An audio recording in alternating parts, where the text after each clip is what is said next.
আজ না হয় কাল তুমি যাইবা কবরে, আজ না হয় কাল তুমি যাইবা কবরে। যাওয়ার সময় দেখবে গো তোমার সবই রইবে পড়ে, যাওয়ার সময় দেখবে গো। আজ না হয় কাল তুমি যাইবা কবরে, যাওয়ার সময় দেখবে গো তোমার সবই রইবে পড়ে, যাওয়ার সময় দেখবে গো। দাদা গেল নানা গেল কেউ এলো না ফিরে, দাদা গেল নানা গেল কেউ এলো না ফিরে। কবরে যাইতে হবে গো ভাইজানি অন্ধকার কবরে, কবরে যাইতে হবে গো। ঘর করলা বাড়ি করলা চলো গাড়ি করে, ঘর করলা বাড়ি করলা চলো গাড়ি করে। হঠাৎ আজরাইল সামনে খাড়া গো চলো অন্ধকার কবরে, হঠাৎ আজরাইল সামনে খাড়া গো। আজরাইল বলবেন আরো দেরি নয় চলো তাড়া করে, আজরাইল বলবেন আরো দেরি নয় চলো তাড়া করে।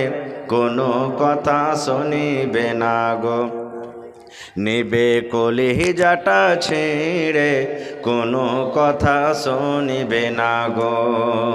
ছেলে মেয়ে বলবে বাবা কিভাবে যাও ছেড়ে, ছেলে মেয়ে বলবে বাবা কিভাবে যাও ছেড়ে। বাবা বলে ডাকব কারে গো বাবা এ ভুবন সংসারে, বাবা বলে ডাকব কারে গো। আজ না হয় কাল তুমি যাইবা কবরে, যাওয়ার সময় দেখবে গো তোমার সবই রইবে পড়ে, যাওয়ার সময় দেখবে গো। নারে তাকবীর। আজকে জলসার যোগ্যতমায় শ্রদ্ধেয় সভাপতি সাহেব, স্টেজে বসে থাকে উপস্থিত উলামায়ে কেরাম, জ্ঞান পিপাসু ছাত্রবিন্দু, সামনে বসে থাকা ইসলাম দরদি দিন দরদি ভাই ও বাবাজিরা, পর্দানাসীন মায়েরা এবং খালারা, সমস্ত তারিফ ও গুণগান সেই মহান আল্লাহ তাবারাক ওয়া তাআলার জন্য, যে মহান আল্লাহ তাবারাক ওয়া তাআলা আজকে আমাদেরকে এই বাড়িঘাট বানিন মাদ্রাসার প্রাঙ্গণে একত্রিত হয়ে বসে কিছু বলার ও শোনার তৌফিক দিয়েছেন। তাই আমরা সে আল্লাহর প্রশংসা করি। সকলেই পড়েন আলহামদুলিল্লাহ। একটু জোর করে পড়েন আলহামদুলিল্লাহ। তারপর আমাদের শেষ নবী হযরত মুহাম্মদুর রাসূলুল্লাহ পড়েন সাল্লাল্লাহু আলাইহি ওয়াসাল্লামের পর অগণন দারুদ শরীফ শান্তির দ্বারা বর্ষিত হোক, আমিন। আল্লাহুম্মা সাল্লি আলাইহি আল্লাহুম্মা বারিক আলাইহি। বন্ধুগণ, আজকে আমি আপনাদের সামনে কোরআন মাজিদ থেকে কয়েকটা আয়াত তেলাওয়াত করেছি। সেই আয়াত কোন সূরার আপনারা বলতে পারবেন? জি মাশাআল্লাহ, একটু জোরে বলেন কোন সূরা? সূরাতুল আলাক। কোরআন মাজিদে কত সূরা আছে ভাই? 114টা আছে। মাশাআল্লাহ, 114টা সূরার মধ্যে আল্লাহ তাবারাক ওয়া তাআলা সর্বপ্রথম সূরাতুল আলাকের এই 5খানা আয়াত নাজিল করেছেন। ভালোভাবে শুনবেন। আজকে মাদ্রাসার জালসা না মসজিদের জালসা? জোরে বলেন। মাদ্রাসার জালসা। এই মাদ্রাসাতে কারা পড়বে?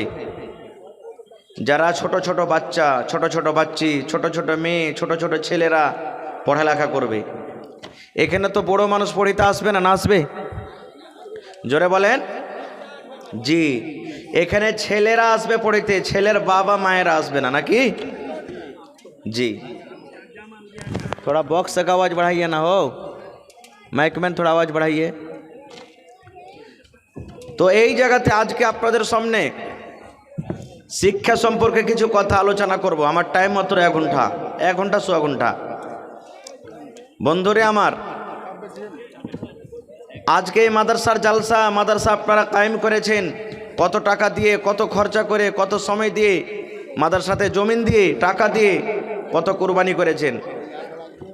এই মাদ্রাসাতে আপনার ছেলেমেয়েরা পড়ালেখা করে, আপনাদের সুযোগ হয় না, আপনারা পড়িতে পাননি, এই মাদ্রাসাতে আপনারা পড়িতে আসেন না, কিন্তু আপনাদের জন্য শেখার দুটো জায়গা আছে এখনো। মানুষ বুড়িয়ে যাবে, মানুষ কবরে চলে যাবে, কিন্তু মরা পর্যন্ত কোনোদিন শিক্ষা বুড়ায় না, ইলম বুড়ায় না। মানুষ ইচ্ছা করলে দুটো জায়গাতে ভালোভাবে মানুষ শিখতে পারবে। 1 নম্বর জায়গা হলো কোথায়?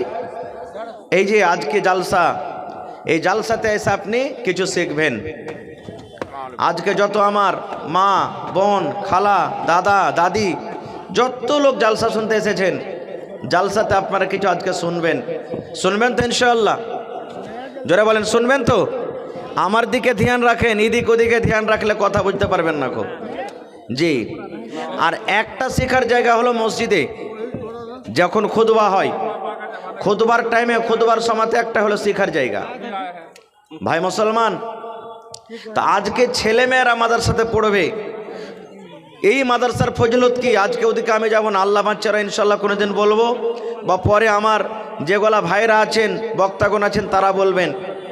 আজকে আপনাদেরকে কিছু শিখিয়ে যাব যে আপনার মরা পর্যন্ত কাজে দেবে। পড়েন ইনশাআল্লাহ, জোরে পড়েন ইনশাআল্লাহ। জি। আল্লাহ তাবারাক ওয়া তাআলা প্রথমে পড়ার কথা বলেছেন। পড়া বলতে কেতাব কলম নিয়েই পড়িতে যেতে হবে এটা নয়। পড়া বলতে মাদ্রাসাতে কেতাব কলম নিয়ে পড়িতে যাব এটাই পড়া জি না। যে কোনো টাইমে, যে কোনো জায়গাতে আপনি পড়িতে পারেন। চায়ের দোকানে পড়িতে পারেন, মাদ্রাসাতে পড়িতে পারেন, নাস্তার দোকানে পড়িতে পারেন, ঘরে বসে বসে পড়িতে পারেন, মসজিদে পড়িতে পারেন, রাস্তা দিয়ে হাঁটতে হাঁটতে পড়িতে পারেন। যে কোনো টাইমে, যে কোনো জায়গাতে আপনি শিখতে পারেন। যে কোনো টাইমে, যে কোনো সময়তে, যে কোনো জায়গাতে পাক পবিত্র অবস্থায় আপনি ইলম হাসিল করতে পারেন। কোনো এতে শরমের বা লজ্জার কথা নেই। আপনি যেটা জানেন না, যারা জানছে তাদেরকে জিজ্ঞাসা করেন। ভাই আমার, সাহাবাই কেরাম বড় বড় হয়ে শিখেছেন ইলম, আপনাদের মতন বয়স হয়ে হয়ে শিখেছেন। আল্লাহর নবীর একজন শ্বশুর হযরত আবু বকর রাদিয়াল্লাহু তাআলা আনহু, উনি খুব বড় মানুষ ছিলেন বয়সে। এটা হলেন আল্লাহর নবীর শ্বশুর। কখন ইলম শিখেছেন জানেন? ছোটকালে নয়, মুসলমান হওয়ার পর ইলম শিখেছেন। একজন আল্লাহ নবীর শ্বশুর ছিলেন হযরত উমর রাদিয়াল্লাহু তাআলা আনহু। বড় হয়ে মুসলমান হয়েছেন, মুসলমান হওয়ার পর ইলম শিখেছেন। এই ধরনের অনেক সাহাবায়ে কেরাম আছেন। কেউ তো ছেলের বাপ, মেয়ের বাপ, কেউ শ্বশুর, কে জামাই, এই ধরনের বড় বড় মানুষরা ইলম শিখেছেন। বড় বড়, যেমন আল্লাহ নবীর জামানাতে মহিলারা ইলম শিখতে যেতেন আল্লাহ রাসূলের কাছে। কিভাবে ইলম শিখতেন জানেন? আজকে যত লোক এখানে বসে আছেন, যদি আমি একটা প্রশ্ন করে দিই, ভাই ফরজ গোসলটা কেমন করে করতো একটু বলেন তো? যদি একটা করে ধরে ধরে ধরে ধরে যদি বলতে লাগে, কয়টা লোক বলতে পারবেন? বেশি পারবেন না, খুব ওই 50টা, 100টা, 10টা, 20টা এরকমই লোক বলতে পারবেন। বাকি ফরজ গোসল কেমন করে করতে হয় জানে না। কখন শিখবেন এগুলা? না জানার কারণ কি জানেন? লজ্জা, শরম।